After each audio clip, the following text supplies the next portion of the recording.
It's well known that as we get older, we tend to look back wistfully and think, it wasn't like this a decade ago.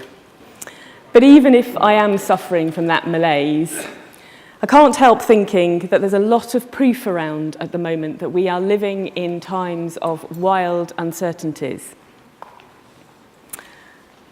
On the subject of wild, one of the uncertainties that's been keeping me awake at night, and probably some of you, disappeared on Saturday. But more on that later. Let's go back to uncertainty for now. We've seen in politics the rise of UKIP and the selection of Jeremy Corbyn as the Labour leader. And in the US, we're seeing Donald Trump and Bernie Sanders following suit, polarising politics in a world that many of us thought had an established moderate order. And then there's uncertainty in the economy, in the global economy. There's unsustainable debt in China, recession and corruption in Brazil, and a fear that Eurozone banks are unsustainable. And on the sustainability of Europe as well, there's uncertainty, as migrants flock in from war-torn and terrorised countries, and Britain thinks about leaving. And if Britain does leave, we're also uncertain about what will happen. In fact, Adair Turner said that last month that the very prospect of us leaving Europe was a major global destabilisation. And I could go on about uncertainty in all walks of life. What about the government's energy policy and infrastructure investment? There's the Zika virus, the value of mining bonds. Will Russia participate in the Olympics? And what will be the outturn of the pooling of the local government pension schemes? Lots of instability to think about as we go through 2016. And then closer to home, we in the pensions industry have been living with uncertainty for some considerable time. And the latest cause of that uncertainty was to be next week's budget. This was going to be my last opportunity to get on my soapbox as the Chancellor announced his spring budget and potentially some significant changes to pensions tax.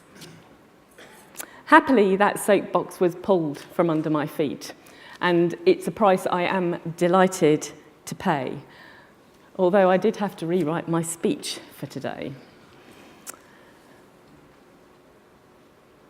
Rising to the cry of our members, the Pensions and Lifetime Savings Association has remained steadfastly against changes to tax relief. And I'd like to, on behalf of our members, to thank the Treasury for the decision not to make any changes. We all know that the Chancellor has a short-term pressing need to solve the budget deficit. But we can also perhaps know now that he has a commitment to the long-term good. That's the long-term good for UK finances, because now pensions can be taxed in the hands of savers as they receive them, and in answer to the fiscal needs at the time that they're receiving their pensions. And also the long-term good for society, because there's absolutely no doubt that more change to pensions would undermine trust in pensions, meaning that people were less likely to save into them, and employers would be less likely to provide anything above the statutory minimum. And I guess I'd be naive if I didn't recognise there's a kind of a timing point here, and that it's just possible that the Chancellor was also looking towards the Brexit discussions and wanted the media and backbenchers to focus on those. But I'm an optimist. And this announcement allows us to continue to encourage employers and savers to save into pension schemes to make sure that they have enough savings when they retire and save the stretched working population from having to fund them. The uncertainty arising from speculation about changes to pensions tax, now it's gone away, and we hope that's for good, allows us to concentrate on some positive changes to pensions, such as improving governance and developing the products, processes and investment vehicles that people need to secure good retirement incomes. Now, before I move on from tax relief, I really would like to take the opportunity to thank the tenacious team at the Pensions and Lifetime Savings Association, and also the members that helped us make the case for no change. It's been a long and unwavering campaign, fought both in the media and behind closed doors, and I've been very proud to play a very small part in that. For me, it illustrates the value of an organisation that can speak forcefully for all workplace pensions. There's lots of other things to be optimistic about in pensions.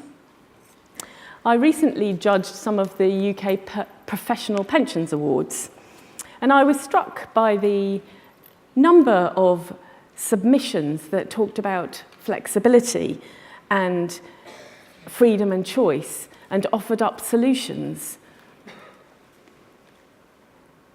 I saw lots of digital innovation, which helped to contain cost, but also gave savers what they need. Curiously, at a meeting with our pensions minister not very long ago, she was quite adamant that we in the industry are doing absolutely nothing to support flexibility. Perhaps it's time some of us spent less time on industry awards and a little more time on mainstream publicity to promote some of the great things that we are actually doing.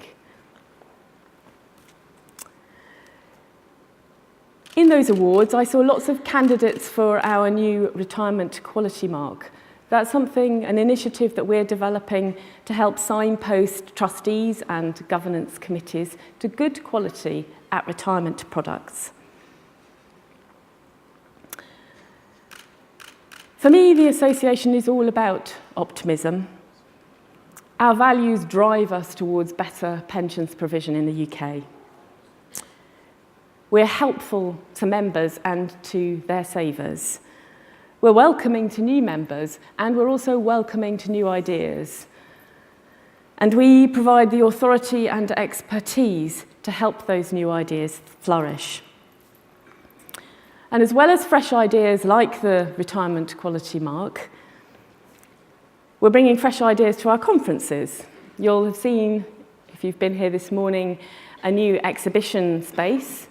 And we also have a learning hub and a new innovation zone, areas where you can network and talk to your peers and learn from one another.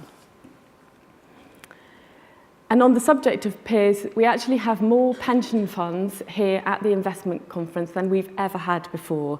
You outstrip the business members that are exhibiting here.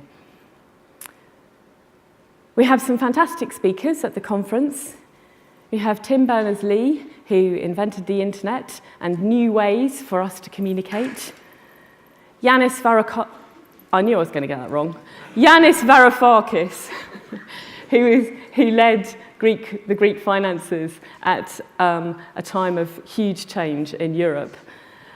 And Helena Morrissey from our own industry, who is changing the face of FTSE 100 boards, and with it, some of our, the way that we look at investments. And I hope that bringing together some of the great minds in our industry and some fantastic speakers from outside our industry will help you to think about how we create certainty in an uncertain world. I hope you enjoy the conference, and importantly, I hope you value the time that you spend here. I'm now going to hand over to Rory Kethlen-Jones, who I think needs no introduction from me. And he is going to introduce the first of those great speakers that we have for you. Thank you very much.